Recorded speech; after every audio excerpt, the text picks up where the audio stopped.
나라 안팎으로 참으로 시끄럽고 어지러운 이때 더욱더 우리는 하나님께 기도할 때가 아닌가 싶습니다. 하나님이 주신 귀한 몸을 잘 지키시기를 바랍니다. 하나님의 은혜로 여전히 살아 숨쉬는 현월TV 현월 인사드립니다. 자, 이제 오늘도 또 차를 한잔하고 있습니다. 기관지에 참 좋다는 차 집사님이 제게 선물을 해주셨습니다. 잘 마시고 있습니다. 자, 오늘은 이제 성경 본문 즉 사본학을 공부하기 전에 정경이 아닌 외경에 대해서 잠깐 외경이라 불리는 것에 대해서 잠깐 공부를 하는 그런 시간을 가질까 합니다. 기본적으로 우리는 여기서 제가 말하는 우리라고 제가 했을 때 우리는 누구냐, 피아 식별을 좀 하겠습니다. 누가 아군이고 누가 적군인지. 바로 우리에게 주어진 정경인 성경이 하나님의 섭리로 보존이 되어 왔고, 또 가감되지 않는, 더하거나 빼지 않는 하나님의 말씀이라는 것과, 이것이 우리의 신앙과 생활의 유일한 법칙, 정확무한 법칙이라는 사실을 믿는 것이 바로 우리라고 하는 테두리 안에 넣을 수 있다는 것이죠. 자, 그것을 신실하게 고백하는 이들은 바로 우리의 형제들입니다. 그렇다면은 여기서 제가 아까 피아 식별을 한다 그랬지 않습니까? 누가 우리의 형제가 아닌 적이냐? 바로 이 성경을 난도질하고 기독교를 파괴시키려는 자들, 즉 마귀가 밤중에 몰래 뿌리고 간 가라지들입니다. 이들은 자신들을 위장시켜가지고 기독교에 숨어들어와 그렇게 대놓고 나 나쁜 놈이요 하는 이단 사이비들보다 훨씬 더 사악한 자들이죠. 더 위험한 자들입니다.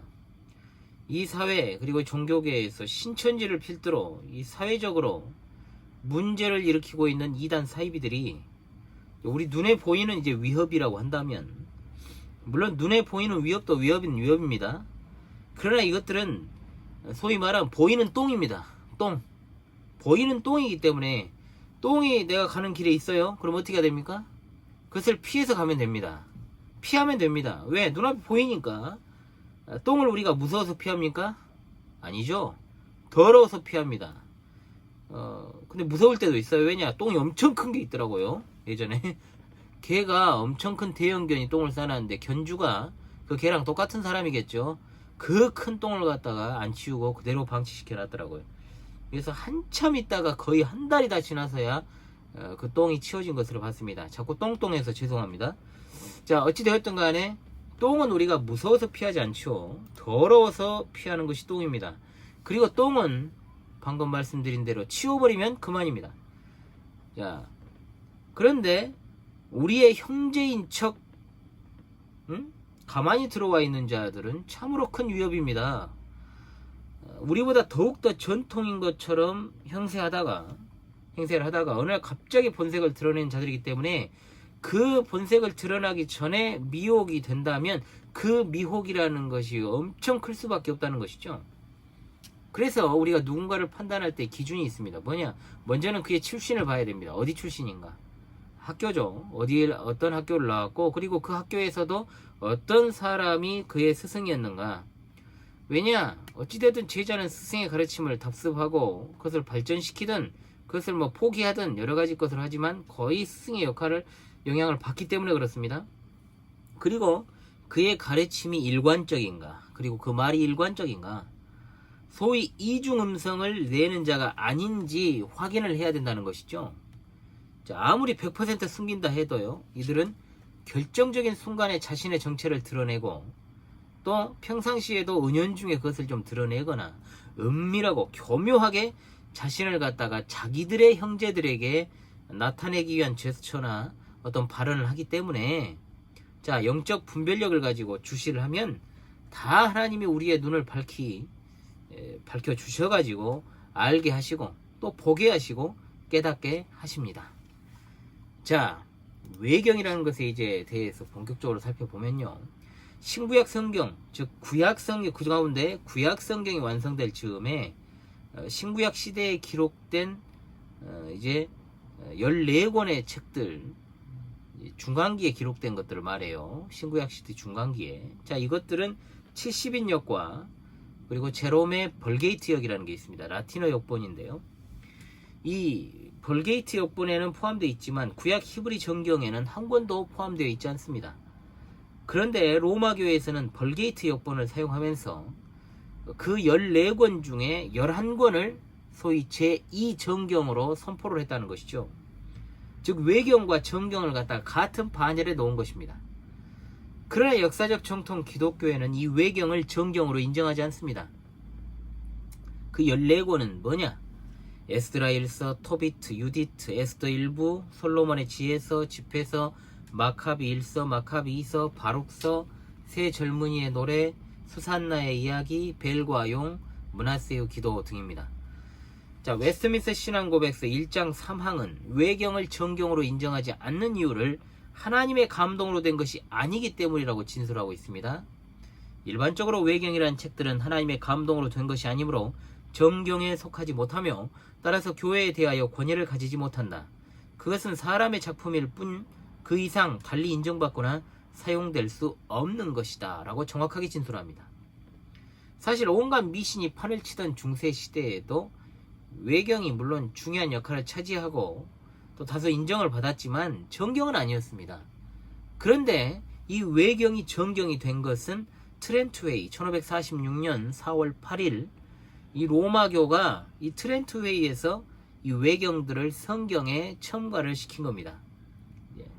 넣은 거죠. 자, 우리 개혁파는 이 외경들은 정경으로 인정하지 않습니다. 이유는 굉장히 객관적입니다. 자, 첫 번째, 이 책들이 히브리어 성경이 포함된 일이 없습니다. 히브리어 성경 자체에 포함된 일이 없다는 거죠.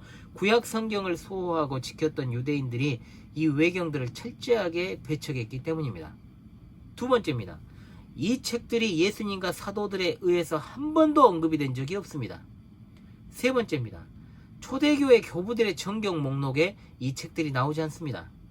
무엇보다 가장 큰 이유는 이미 앞서서 웨스트민스터 신앙고백서 1장 3항에서 진술하고 있는 대로 이 책들이 하나님에 의해 영감되었다는 사실이 전혀 없고 심지어 로마교조차도 이 책들을 종교개혁의 파장으로 인한 대책의 일환으로 자 이제 있었던 그 회의가 트렌트 회의죠.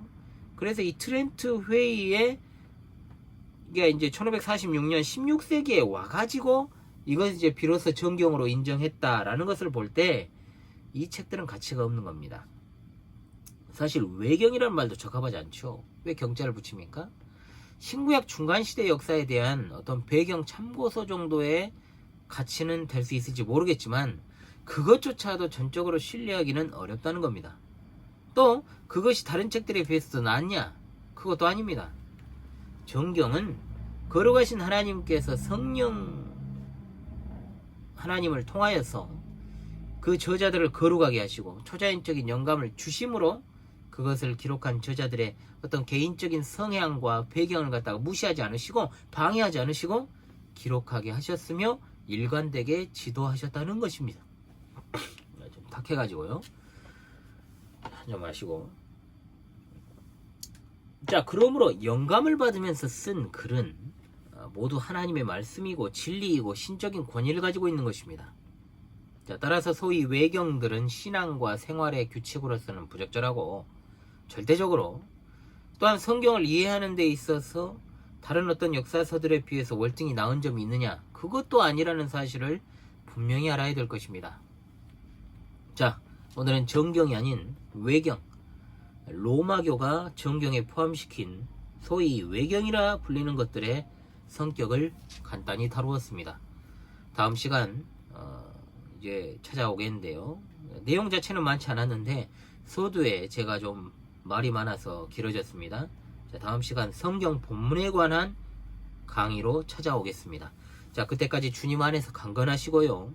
자, 그냥 가지 마시고 구독과 좋아요, 알람 설정 해주시면 저의 마음이 봄철에 녹아내리는 계곡물과 같을 것입니다. 감사합니다.